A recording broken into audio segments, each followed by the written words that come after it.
Will Russia go for war in Ukraine? Russian soldiers are sitting on Ukraine's freezing border at this very moment. Everyone is getting ready for a Russian invasion of Ukraine.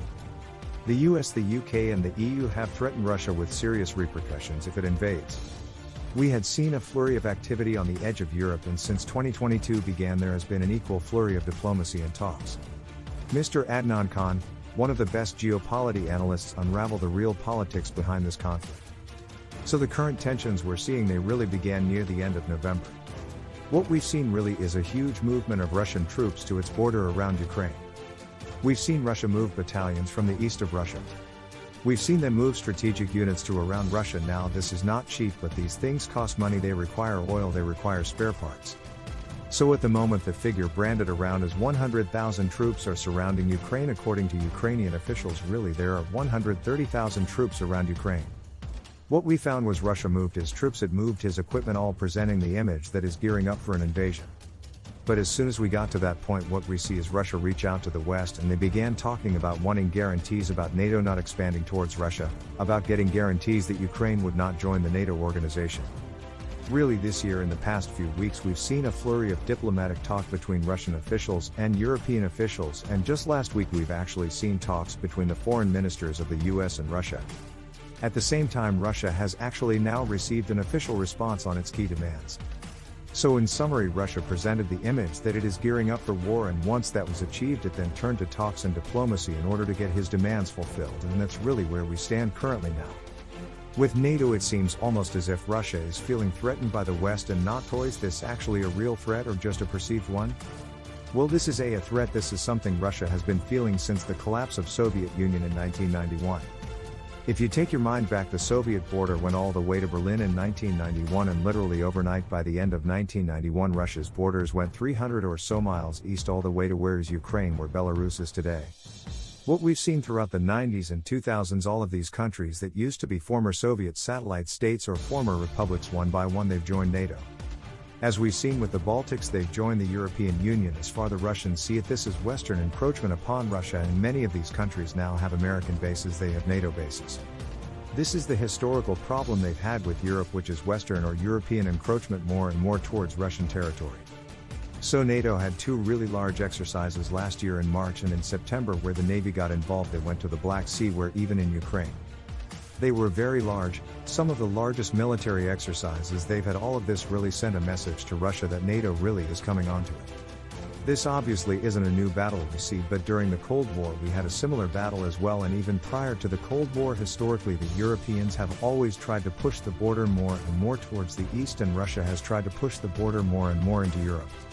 In fact, the Cold War was about Russia invading the rest of Europe to the west of Germany. Obviously it never happened, it collapsed in the year, so this is a very, very real fear for Russia. This is something that's been there now for the best part of 3 decades, and Putin and the security class, they felt that now they need to really move. Enough is enough now, and with the West almost expanding towards the east on the borders of Russia. Russia has always spoken about a buffer zone. What is that exactly, and what would that look like? That's a very important matter for Russia, a buffer zone, or strategic depth as it's officially called. It is where you expand or control territory around your heartland or your core territory, and that extra land, it acts as a zone in order to defend or fall back to in the case of war. Russian people know that they're originally from Ukraine, and in the 13th century when the Mongols were invading, they left that area because the Mongols were coming, and they went north and they settled in the Muscovy, which eventually turned into Moscow. But they had a big problem that Moscow sits on the northern European plain, which is this flat land really that goes from France all the way to the Ural Mountains in Russia. And that's why it's very easy to move equipment and armies on this particular land, and it's a reason why Russia has been invaded so many times. What Russia did historically, it expanded north, south, east and west in order to use this extra territory to make sure that it never has to fire in and around its core territory. So today, as far as they're concerned, the Baltics, Eastern Europe, the Caucasus, Central Asia, this is Russia's buffer zone. Russia has a historical claim on these territories, and they also add that these people, many of them are culturally Slavic as well, or many of these have Russian minorities who are still living there today now. Interestingly, the West at times accept this claim and respect it, at other times they are indifferent towards it as well. Thus, as far as Russia is concerned, it has right over these territories, and when we mean the right, we don't necessarily mean that they occupy always. It means that they're aligned to Russia or they're independent, they're never Western as well. So So the problem they've got with Ukraine is that Ukraine is just the latest nation in the battle that they lost. So the buffer zone is the territories around them which they believe they have a right to. There's a lot of talk about European countries coming to the aid of an independent nation who wants to be liberal and democratic.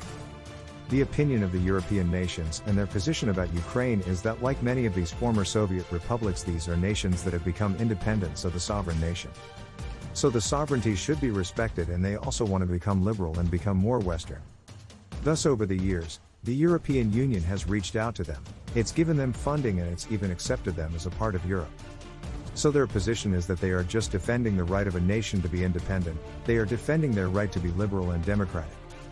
And it's Russia who's authoritarian and who wants to turn the clock back to the 18th century that they're the problem with. We have seen in color revolutions in the past in Ukraine, in Georgia, and in Central Asia as well, so their position really is that this is the way to expand Europe, and the expansion Europe can really only be eastward. Now, because all the other countries are already in the EU, so Ukraine, Moldova, Belarus, and the Balkans nation, these are really the last remaining nations that are not part of the EU. Now, obviously for Russia, that's the final straw. If the whole of Europe joins the European Union and the EU, and the West is right up to Russia's borders, that means from Ukraine, Moscow is only about 300 miles away. So the Western European position is the classic that we're supporting democracy, we're supporting liberal, loving people, and we have to stand up against the authoritarian leaders who want to impose their way of life on the people. With Ukraine being so important to Russia, and Russia having been moving its troops now for the best part of 2 months, why don't we see Russia there? Why hasn't Russia already invaded? Now, because if you're moving 100,000 troops, and keep in mind America had 100,000 troops in Afghanistan, you probably are going to go towards a significant amount of troops to move. It's very, very costly. It seems that the plan was never for a war. If you're moving that amount of troops and you don't go to war, that couldn't have been the plan. It seems the plan was to force the West talks, and the only way to get that was to show strength. But if you're not prepared to talk to us, then we will just physically make the changes that we want to make. And it was Russia who called for talk, it's Russia who put out its conditions, it's Russia who said this is our problem, this is why I'm moving troops, and if you can agree to these then we won't go to war. So Russia, who was the aggressor, it moved its troops, but it's also the one that's actually been calling for talks as well. So it looks as though the movement of troops really was a political ploy to force the West to come and talk to them.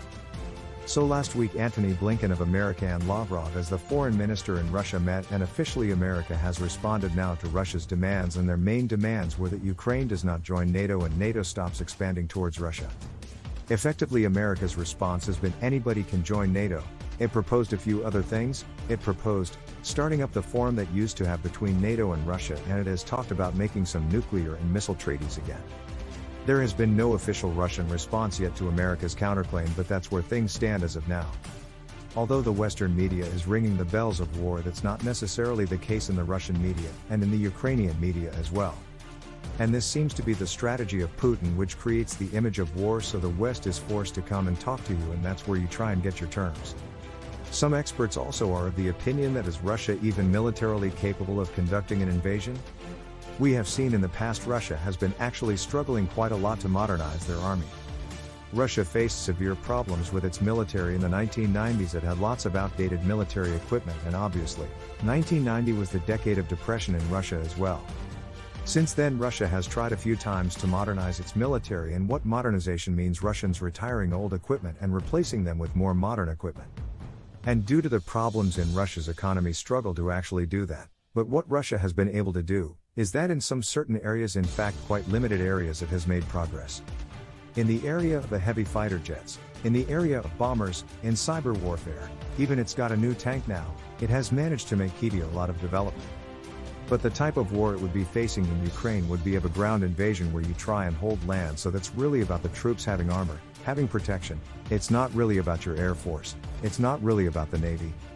Now, for Russia has not really been to war for a long time, and the wars it has engaged in has not required a large number of their troops. So in Syria, Russia only had about 5,000 troops there, and mainly Russia used its air power in Syria. Also, Russia didn't really face any opposition from the rebels, who didn't have any air force or America. But in Azerbaijan and Armenia, there was a war last year, and Russia performed very badly. Russia actually lost in Crimea, which Russia occupied. Russia already has a naval base there, so when Russia went to war in Crimea and it occupied it, still when he took it over, it's already got a naval presence there, so he didn't have to deploy loads of troops as it already had troops there as well. So definitely it's not a walk in the park. Even 130,000 troops isn't sufficient to pacify and occupy Ukraine. Russia is going to need at least 170,000 troops, and all of that is based on things going right. Going into Ukraine means they have to occupy land. There's potentially going to be an insurgency supported by the West and armed by them. Although Russia has the advantage that it is only going across the border, but the longer any war goes on, it's going to drain Russia's resources, and Russia's economy is already in a bad state at the moment as well. So it cannot be said that Russia is not capable. Nevertheless, Russia is not in an ideal position to go to war. Also, Russia will do what it's already been doing, which is, it would arm the rebels in Ukraine, the eastern Ukraine, and maybe position some troops amongst them and get them to do the heavy lifting. But this isn't a war where you're going to be launching missiles from far away. It's not going to be a naval or a war on air war. It's about a ground invasion and occupying territory, and you know there's so many issues involved with that, and we saw what that did to America over the last 2 decades. Since the collapse of the Soviet Union, it's always seemed like Russia is trying to take back what they previously had. That is, they desperately want to go back to their former glory, so there's always this idea that Russia is wanting to be a global power, wanting to challenge the international order. Does Russia actually have a vision for the world? Well, Russia is not the Soviet Union today. The Soviet Union had an ideology, it had values, it wanted to propagate this to the world, they wanted people to embrace this, so it engaged in a Cold War with America across the world to turn countries into communist states and foment revolution and overthrow capitalist governments. That is not what Russia is up to today. Today Russia believes it should be respected. Russia believes it should be seen as a power, but Russia is not looking to make people Russian. It's not looking to make people communist. It just wants to be respected, and that's why the only area where Russia has shown it's prepared to deploy troops and act. It is really its former buffer area, so the Caucasus, Central Asia, Eastern Europe, the Baltic states. Beyond that, Russia does only a few things. It shows quite a bit of rhetoric, but beyond that it can't really do much. As in Libya, Russia got involved, but Russia really is supporting what's already there. It's not trying to ferment or bring any new solutions to Libya. We see similar. Russia is trying to show its involvement in Venezuela. It's involved in Egypt by selling them arms. All of these are commercial, economic, military ties. There's nothing more than that. So Russia is not trying to recreate the Soviet Empire again. What it's trying to recreate is a strong Russia that should be respected. And with NATO and the EU expanding towards the Russian border, that completely conflicts with it, and that's why they're responding the way they are. What are the sentiments of Ukrainian people? What are the sentiments on the ground? Which way do they swing, towards Russia or towards the West? As far as they're concerned, they lived in the Soviet Union. It hasn't been great. They lived under Russian influence after the 1990s, and really the oligarchs dominate the country with a lot of corruption, so many Ukrainians see their future in the West. They want to join the European Union. They want to become Western. They want to be part of the EU market. As far as they're concerned, being a Russian ally doesn't really help them. There is obviously got a large Russian minority in the east of Ukraine. They obviously want more ties with Russia, but overall the Ukrainian people see the future in the West. We see that there's been a lot of protests happening in Kazakhstan, and the government has invited Russia to help them to win that. Is that connected to the Ukraine issue or completely separate? Well, for the moment it doesn't look as though it's connected. The timing is obviously interesting. What it seems is, there is actually an internal struggle going on between the former leader and then the new leader who's taken over, and it seems Tokyo tried to use some demonstrations in order to remove the old guard, and because of the mass demonstrations, called for Russian troops or the Collective Treaty Organization, which is effectively like a former Soviet-style NATO organization. So the timing is interesting, but that looks really more, although it is an internal struggle that does have international dimensions. Now, because Russia's got involved, America is trying to get involved, but from the looks of it at the moment it does not seem actually linked to Ukraine. Although the timing is interesting for Ukraine issue, there are divergent opinions between US, Germany, France and the Eastern European nations in how to deal with Russia. One of the reasons why Russia is able to do a lot of what is done is there are divisions in the Western campaign. Primarily there are divisions between America and Europe, and then even within Europe there are some differences as well, and the primary reason for that is, over half of Europe's energy comes from Russia. Even the transportation and pipelines come from Russia. And the closer you are on the European map to Russia, the more reliant you are on Russian energy. So Germany, for example, has a very deep energy relationship with Russia. It has built the Nord Stream 2 with them. However, the Europeans are against this. They're not happy about this because they feel it will circumvent Ukraine and it will strengthen the Russian position and their influence within Europe. So on one side there is America, who doesn't want anyone to dominate Europe. Russia obviously is the country that wants to dominate Europe, so that's why America historically has supported Europe on the European continent itself. Then there is UK, Germany and France, and they've got slightly different positions. So the UK is taking a very aggressive posture against Russia, and that's because both countries are at each other's throats. Although the UK seems to be very happy with Russia money coming into the UK, they're not happy with Russian influence coming with. Then Germany is trying to be very pragmatic like it has always been. On one hand it will sanction Russia for human rights, on the other hand it will make energy deals with Russia as well. And then there is France, who doesn't want to see America use this to gain more influence in Europe. In any war scenario with Russia, Europe will need NATO help, it will need American troops, and there is the problem with the French especially. It means America will gain more and more influence in Europe, and Europe will not become independent, which is the direction France wants Europe to go. So that's why the French want to see this resolved, and that there's no war, and that America doesn't get more involved. The Eastern European nations want Europe to take war footing. They want them to teach the lesson if that means America coming to help them, and America have bases in Eastern Europe. They're prepared to give it because they're the most threatened by a Russian invasion. They're going to be the first hands that are going to be occupied. So these divisions are quite interesting. Just last week Biden admitted that there's differences amongst the Europeans. What if Russia doesn't invade but it does incursion? So what America is saying is there's no point in the US going to war with Russia unless Russia does a full-scale invasion. Anything less than that is a waste of resources.